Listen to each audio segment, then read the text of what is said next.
Olympics, and she's going to do it.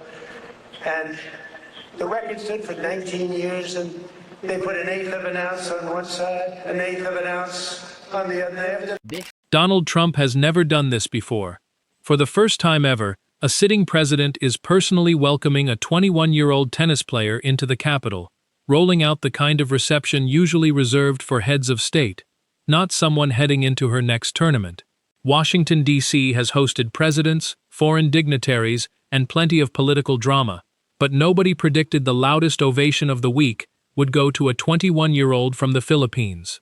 Somehow Donald Trump, a sold-out WTA 500 event, and Alexandra Eala all wound up in the same news cycle, and the internet can't agree if this is a sports story, a political story, or something straight out of a streaming drama. One thing's for sure though, whatever comes next could reshape the entire trajectory of Eala's career. And on top of all that, there's this other conversation that just won't die down. Imagine having your paycheck published after every single job you finish. That's basically what's happening to Alexandra Eala after every tournament she plays. There are already 2 separate pieces written about the exact same angle. What's the actual point of these articles? Instead of highlighting her victories and how far she's come, well, easily. The Philippines, they haven't had a superstar in tennis. I can't remember a Philippine tennis player that's had the hype, been a junior world #1, trains with Rafael Nadal, has beaten Rybakina swiftly. The conversation keeps circling back to how much money she's making. And what makes it stranger is how much traction this angle is getting online. You just watched her take down the reigning Wimbledon champion. What was it like being there for that? It's one of those rare moments you get to witness with an athlete who's only just getting started. And honestly, I never expected to be putting together this many pieces on women's tennis at Wimbledon. But once I dug into Alexandra Eala's story, I couldn't stop myself. If her name isn't already on your radar, it's about to be. She's the first tennis player from the Philippines to advance to the 3rd round of a Grand Slam singles draw at Wimbledon. Here, and Alexandra Eala creating more history on the tennis court. She is the first player from the Philippines to reach week 2 at a major in the Open era. And Chris, I'm not going to lie, the reaction, the buzz, the support for Eala, it's on a scale I don't think I've ever seen before. Some competitors show up to a tournament with a tennis bag. Others show up carrying the weight of expectation. Eala walked into Washington, D.C. with something heavier than either: the hopes of an entire country and the eyes of a fan base that keeps growing by the week. Every time her name comes up in a courtside segment or a full episode, those pieces seem to pull in way more viewers than usual. There's clearly a lot of buzz around her. Why do you think that is? It's simple, really. The Philippines has never had a tennis superstar before. I can't think of another Filipino player who's carried this kind of hype. A former junior world #1, training alongside Rafael Nadal, someone who's already beaten a Grand Slam champion. That's more than enough momentum to turn one of the most stacked WTA 500 fields of the season into the center of attention for the entire sport. Adding even more intrigue to the story, her arrival lined up with President Trump publicly welcoming her to the Capitol, turning an already major sporting event into a cultural talking point that reached well past the tennis world. She hit the #1 ranking. Can you believe she beat me? Yeah, that's not great.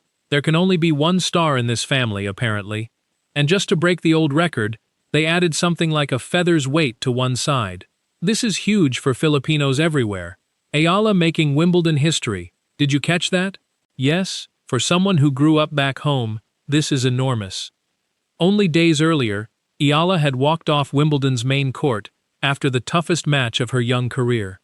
The loss to Jasmine Paolini stung, but the standing ovation that followed told a different story entirely. The crowd got to their feet because they understood they weren't just watching a talented up-and-comer, they were watching one of tennis's fastest-rising names announce herself to the world. Most players in her position would have stepped back for a week to recover before easing into the North American hardcourt stretch. Eala did the opposite. She got on a plane almost immediately, landed in D.C., and dove straight into another massive challenge. That single decision sums up the kind of year she's having.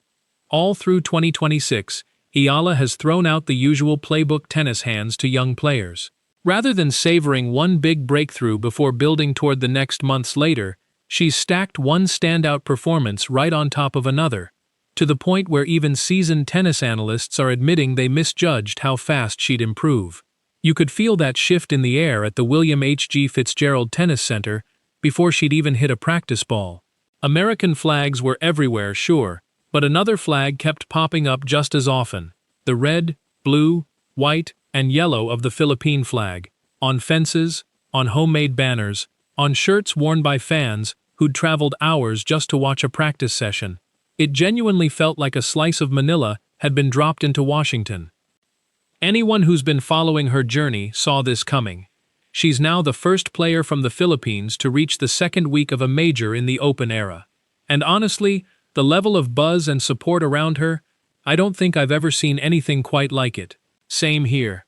The attention she pulls in, the energy she generates, feels bigger than some actual world number ones. Ever since her breakout run in Miami, every stop on tour seems to bring bigger Filipino crowds with it. Madrid turned into a party.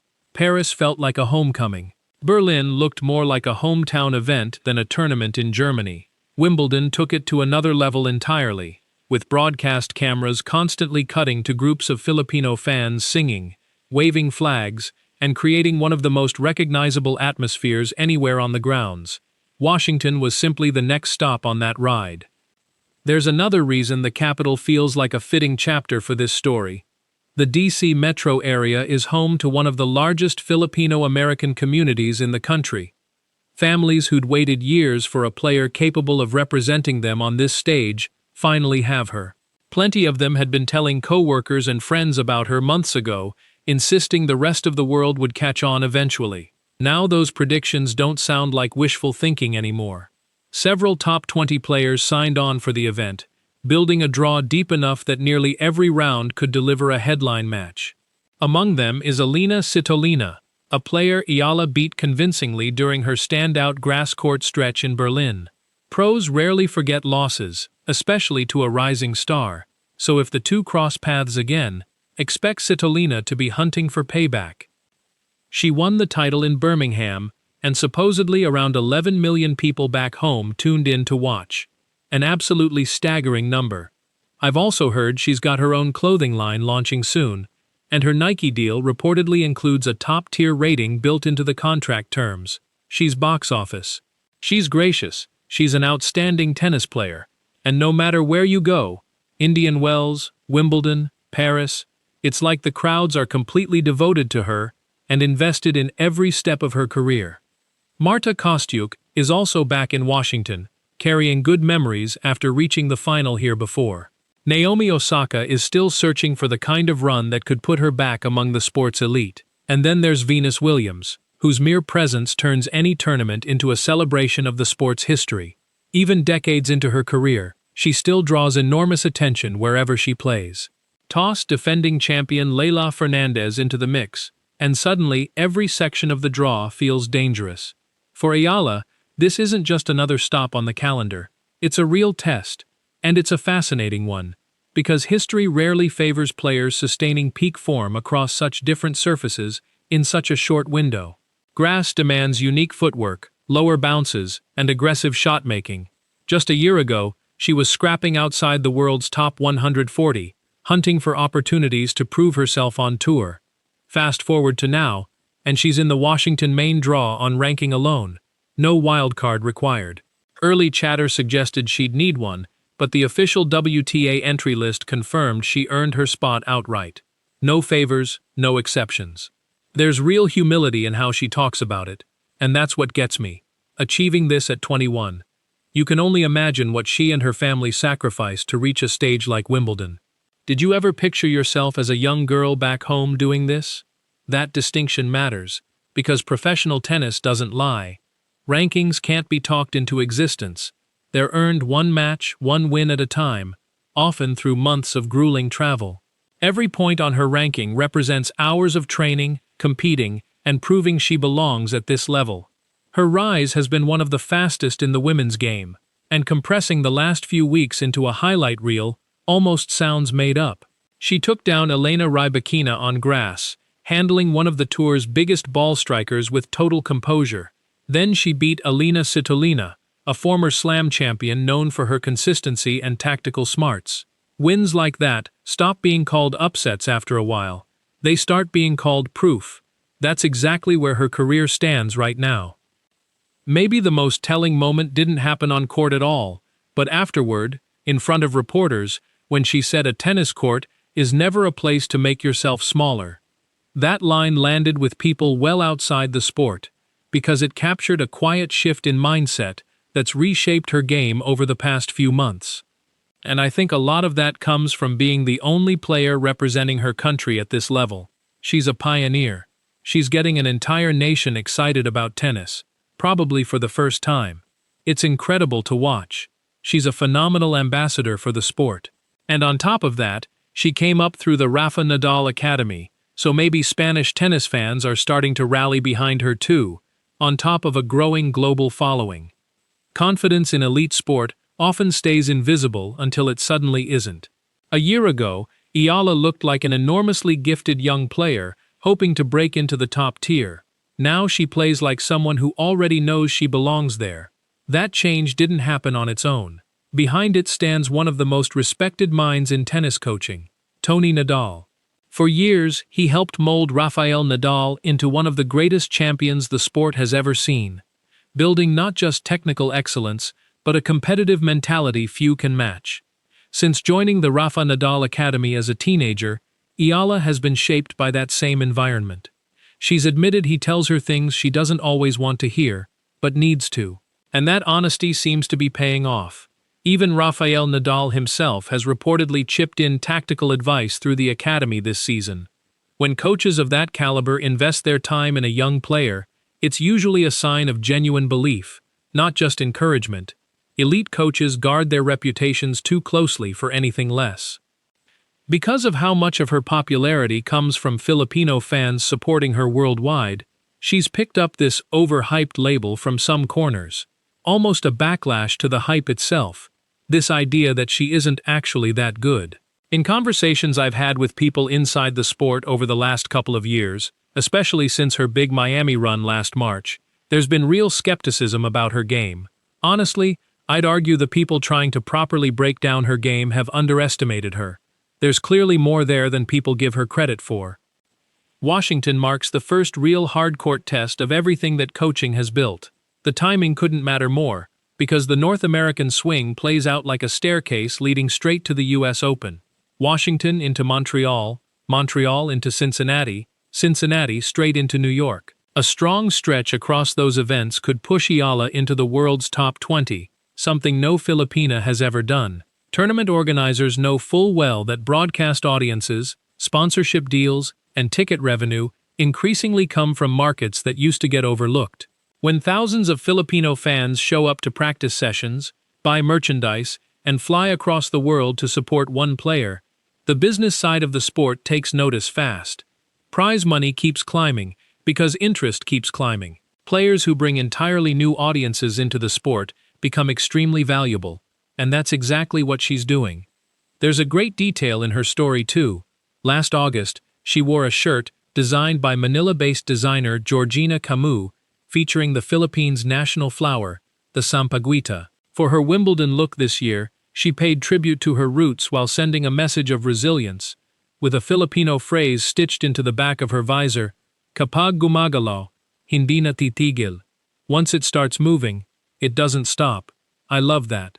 The more I dug into her story, the clearer it became that she's genuinely into fashion, always bringing color onto the court. Her fan base now stretches far beyond the Philippines. Filipino communities across Europe, North America, and Australia have thrown their full support behind her rise. Every airport arrival draws a crowd. Every practice session pulls out cameras. Every post online lights up with engagement. It's almost like a traveling festival that happens to have tennis at the center of it. Of course, popularity alone doesn't win matches. Washington will demand top-level tennis, and fatigue is a real concern. Wimbledon takes an enormous physical and emotional toll. 3-set battles, media commitments, constant travel, non-stop attention, and eventually it catches up with every athlete. Rather than dwelling on the loss, she simply expressed gratitude and turned her focus to what's next. That kind of emotional resilience might end up mattering just as much as her forehand. Champions know the tour doesn't leave much room to celebrate wins or sit with losses. The schedule keeps moving, and so do they. That's why Washington feels less like the closing chapter of one story and more like the opening of another. She's no longer walking in as an underdog hoping to catch established stars off guard. She's a seeded threat capable of beating anyone in the field. Opponents are scouting her differently now. Coaches are preparing differently. Fans are expecting differently. There's a couple of clear reasons for that. Her competitive level is off the charts, and she has that rare ability to simply outcompete whoever's across the net.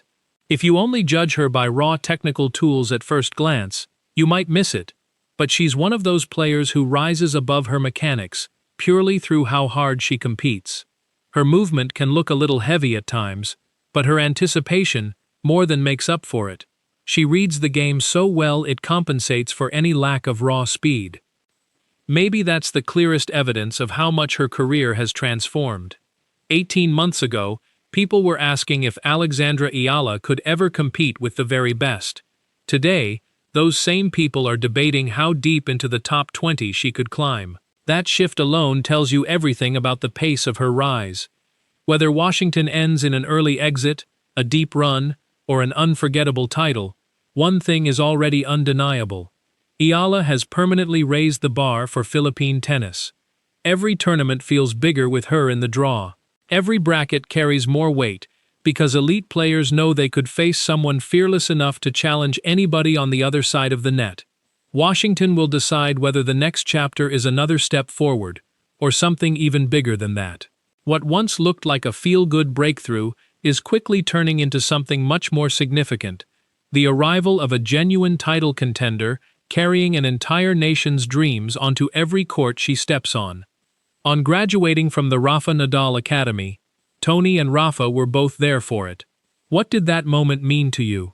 I was so excited, because every year I'd wonder who the guest speaker or celebrity guest at graduation would be. I remember Roger was there one year, Nadal another, and I was thrilled when it turned out to be Iga, since she'd just come off a slam win. There's another angle to this story that goes beyond rankings, prize money, or tournament brackets. Every great athlete eventually reaches a point where the expectations arrive before they do, and Eala has clearly hit that stage. Fans aren't just excited that she qualified for a major event anymore. They're mapping out potential matchups, running ranking scenarios, genuinely believing she can go toe-to-toe with the sport's biggest names. That's a massive psychological shift, because it reflects something no stat sheet can capture. Respect has replaced surprise. As Washington gears up for another week of world-class tennis, organizers clearly understand they're hosting one of the fastest-growing draws in the sport right now. She's become a player people build their schedules around watching. That kind of connection isn't something you can manufacture with marketing or social strategy. It's earned through unforgettable performances, relentless drive, and a rare ability to inspire millions every time she steps on court. With Washington kicking off a pivotal North American stretch, the tennis world is about to find out whether this rise is simply continuing or about to accelerate into something even bigger.